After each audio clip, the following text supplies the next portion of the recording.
जे आहेत ते वसुदेवांचे कुलगुरू आहेत आणि कारागृहामध्ये जाऊन गर्गाचार्य आणि वसुदेव यांची भेट झाली. वसुदेवानं सांगितलं गर्गाचार्यांना, मी माझा पोटचा मुलगा नेऊन ठेवलाय कोणाच्या घरी? गोकुळामध्ये नंदबाबाच्या घरी. आणि तुम्हाला अशी विनंती आहे माझी, तुम्ही त्याचं नामकरण करा, कारण तो मुलगा माझ्या कुळाचा आहे, माझा कुलदीपक आहे तो. तुम्ही जा तिथं गोकुळामध्ये.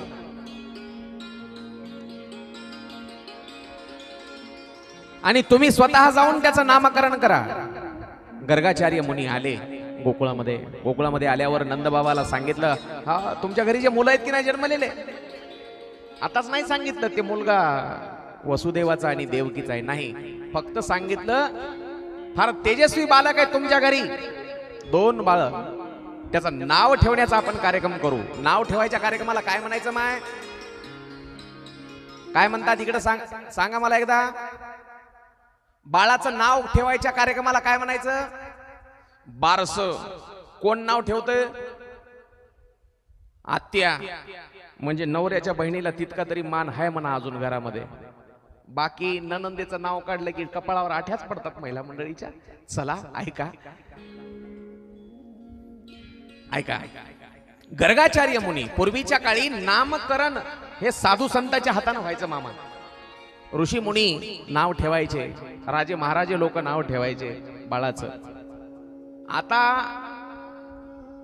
नाव ठेवणं हा एक त्या मम्मी पप्पाचं, ते दोघांच झाले, मम्मी पप्पा दोघांच्या गप्पा, बाल्या बाली 10 बाय 10 खोली एवढंच झाले आजकाल. बस नवऱ्याच्या अक्षरातलं एखादं नाव, नवऱ्याच्या नावातलं एखादं अक्षर घ्यायचं, बायकोच्या नावातलं 1-2 अक्षर घ्यायचं आणि त्यांना जुळवायचं आणि कसं तरी नाव ठेवायचं. एका मुलीचं नाव होतं विकेशा. एका मुलीचं नाव काय ठेवलं होतं? विकेशा. मी तिच्या मम्मीला विचारलं, म्हणलं काय नाव हो तुमच्या मुलीचं? ती म्हणली विकेशा.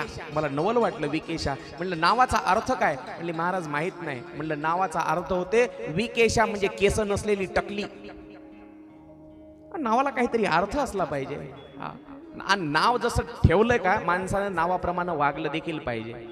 नावाचा उच्चार देखील बोलणाऱ्यानं तसा केला असते. नाही तर शामरावदाजी, मायबापांना नाव ठेवलेलं असते परशुराम. काय नाव ठेवलेलं असते? परशुराम. लोक काय म्हणतात? कोटला. हा, गेले की नाही तुम्ही त्या झिंगाटकडे? नाव असते अर्चना. लोक काय म्हणतात? कोणती? नावाप्रमाणे माणसानं वागलं देखील पाहिजे. नाव ठेवायचा कार्यक्रम. पण गर्गाचार्य मुनी नाव ठेवणार आपल्या मुलाचं हे जेव्हा कळालं यशोदेला आणि रोहिणीला, त्यावेळेला यशोदा आणि रोहिणीच्या मनामध्ये शंका आली. पहा तुम्ही, साधू संत यांच्याविषयी लोकांच्या मनात शंका असते. त्याला काय येते? बरोबर आहे ना? त्याला काय येते? रोहिणी आणि यशोदा विचार करू लागली, ते का लई शहाणा महाराज आहे का? त्याला काय येते? पाहूच बरं किती शहाणा आहे तो. रोहिणी आणि यशोदा विचार केल्या, काय करू म्हणले, आपण त्याची परीक्षा घेऊ, खरंच त्याला कळते का किती विद्वान आहे. यशोदा म्हणली, तुझं बाळ माझ्या मांडीवर दे, माझं बाळ तुझ्या मांडीवर दे, घे. नाव ठेवायचा कार्यक्रम ऐका. नाव ठेवण्यासाठी तो जो विधी करायचा होता, कुठं ठेवला तो? गाईच्या गोठ्यामध्ये. गाईच्या गोठ्यामध्ये दादा. कारण काय, वाड्यामध्ये जर ठेवलं असतं तर राक्षसांना कळालं असतं. गर्गाचार्यांनी ज्या मुलाचं नाव ठेवलंय तोच मुलगा वसुदेवाचा आहे हे राक्षसांना कळालं असतं. त्याच्या मागं हे राजकारण होतं. गाईच्या गोठ्यामध्ये कार्यक्रम ठेवला. गाईचा गोठा एवढा पवित्र आहे, गाईच्या गोठ्यामध्ये बसून तुम्ही नामजप करा, 1000 पटीनं फळ घरापेक्षा जास्त गाईच्या गोठ्यामध्ये मिळतं. घरामध्ये बसून केलेला जप त्याच्यापेक्षा गाईच्या गोठ्यात बसून जप करा, नामजप करा, 1000 पटीनं फलदा येतो. शिव महापुराण सांगतं. म्हणून गाईचा ऐका, जेव्हा ती पुतना मावशी आली होती का नाही, तिच्या अंगावर प्रेतावर कृष्ण खेळत होता. त्याला जेव्हा खाली घेतलं, काय घरी आणलं त्याला आणि गाईचं शेण लावून आंघोळ घातली. शामरावदाजी गाईचं शेण लावून कृष्णाला आंघोळ घातली, गाईचं शेण लावून. आपल्या खेड्यामध्ये सोडा अजून काही वाटत नाही गाईच्या शेणाचं. पुण्याला मी एकदा कथा करू लागलो आणि त्यावेळेला मी सांगितलं कृष्णाला गाईचं शेण लावून आंघोळ घातली. समोरच एक बसलेली होती मॅडम, ती म्हणली शी. म्हणलं तुमची. गाईचं शेण आहे ते, त्याच्या एवढे पवित्र गोष्ट जगामध्ये दुसरी कोणती नाही. हा, गाईचं शेण एवढं पवित्र आहे. पूर्वीच्या काळी घर सारवलं जायचं गाईच्या शेणानं. हा, तेव्हा गुडघे दुखी नव्हती, तेव्हा टाच दुखी नव्हती, तेव्हा कंबर दुखी नव्हती. जेव्हा गाईच्या शेणानं घर सारवले जायचे. ऐका, गाईच्या गोठ्यामध्ये नामकरण विधी करायचं ठरवलं आणि यशोदेचा मुलगा रोहिणीनं मांडीवर घेतला आणि रोहिणीचा जो मुलगा होता तो यशोदेनं घेतला. ऐका, आणि गर्गाचार्य मुनी आले. गर्गाचार्य मुनींनी पाहिलं आणि पाहिल्याच्या नंतर सांगितलं, यशोदे तुझ्या मांडीवरचा जो रोहिणीचा मुलगा आहे. काय म्हणले गर्गाचार्य? लगेच एका क्षणात ओळखलो. जे खरा साधू आहे ना त्याला जास्त गरज पडत नाही, वेळच लागत नाही. यशोदे तुझ्या मांडीवरचा रोहिणीचा मुलगा तो अतिशय बलवान आहे. त्याचं नाव मी राम ठेवतो, पण बलवान असल्यामुळे त्याचं नाव बलराम असं पडेल. बोलिये बलराम दादा की.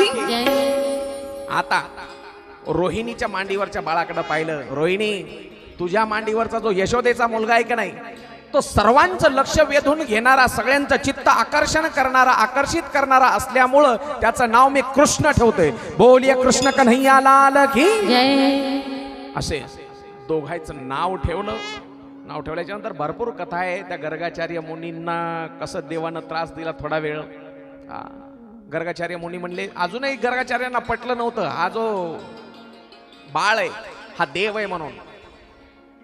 विनंती केली नंदबाबांनी यशोदेने, महाराज आमच्या घरी जेवून जा. ते म्हणले तुम्ही साधे गवळी येत. म्हणला गवळी, मी गर्गाचार्य, मी तुमच्या घरी नाही जेवत.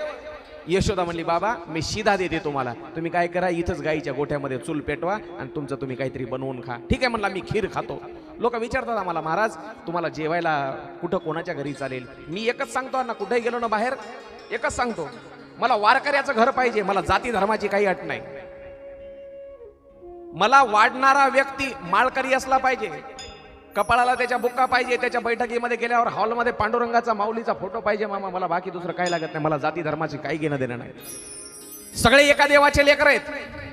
आणि आपला वारकरी संप्रदाय आणि आपली सनातन हिंदू संस्कृती असं सांगते, फक्त वर्ण व्यवस्था होती, ब्राह्मण क्षत्रिय वैश्य आणि शूद्र.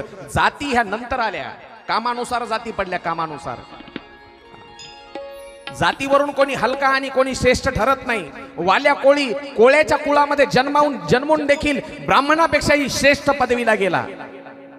देवाचं चरित्र लिहिलं अगोदर आणि सांगितलं देवाला, मी जसं लिहिलंय तसं वाग. ही आपली संस्कृती आहे. म्हणून हे जाती डोक्यातून काढून टाका. आणि जोपर्यंत तुमच्या डोक्यातून जात निघणार नाही, हा आपला सर्वनाश व्हायला वेळ लागणार नाही. एक लक्षात घ्या. ऐका, चला खीर बनवली कोण? गर्गाचार्यांनी. आणि गर्गाचार्यांनी डोळे बंद केले. यशोदेनं बाळाला उचललं होतं, तोपर्यंत पाळण्यात नेऊन टाकलं, झोपी घातलं बाळाला, कृष्णाला, बलराम दादाला, आणि गेली आपलं काम करायला.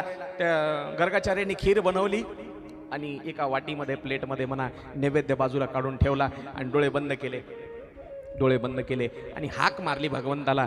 कोण्या भगवंताला? त्या वरच्या. अजून गर्गाचार्याला ओळख पटली नव्हती त्या नंदबाबाच्या पोराची, हाच देव आहे म्हणून. डोळे बंद केले आणि विनंती केली, देवा या नैवेद्य ग्रहण करा. शांताकारं भुजंगशयनं पद्मनाभं सुरेशं विश्वाधारं गगनसदृशं मेघवर्णं शुभांगं. हाक पोहोचली कोणाजवळ? शुद्ध भावनेनं हाक मारत जा माय. बस मनामध्ये भावना शुद्ध असली पाहिजे फक्त. नाही तर मला पोरग होऊ दे दुसऱ्याचं वाटोळं होऊ दे हे म्हणलं की नाही, हे नाही जमणार. भावना शुद्ध असली पाहिजे देवाला हाक मारण्यासाठी. शुद्ध भावनेनं हाक मारली गर्गाचार्यांनी. गर्गाचार्य म्हणले, देवा ये आणि नैवेद्य ग्रहण कर. पण देव तिथं वैकुंठात नव्हताच ना, इथंच पाळण्यामध्ये खेळत होता. ते उठलं तिथलं आलं, वाटीतला नैवेद्य खाला आणि उष्ट केला. उघडले डोळे गर्गाचार्यानं आणि लगेच यशोदेला हाक मारली, यशोदे तुझ्या कार्ट्यानं माझ्या देवाचा नैवेद्य उष्ट केला, उचल तुझ्या पोराला. यशोदा आली आणि उचलून घेऊन गेली आणि पुन्हा पाण्यात झोपी घातलं. गर्गाचार्याने ती वाटी धुतली आणि पुन्हा वाटीमध्ये दुसरा नैवेद्य काढला आणि पुन्हा एकदा देवाला हाक मारली, देवा या आणि नैवेद्य ग्रहण करा. डोळे बंद केले. गर्गाचार्याने हाक मारल्याबरोबर पुन्हा पाण्यात उठलं आणि पुन्हा आलं. एकदा दोनदा तीनदा म्हाताऱ्या गर्गाचार्याची बेजारी केली आणि नंतर पुन्हा एकदा कुंडली पाहिली. अरे हेच कुंडली त्या भगवंताची आहे. मग हात जोडले, चुकलं माझं, मी ओळखलं नाही तुम्हाला. गर्गाचार्य निघून गेले आणि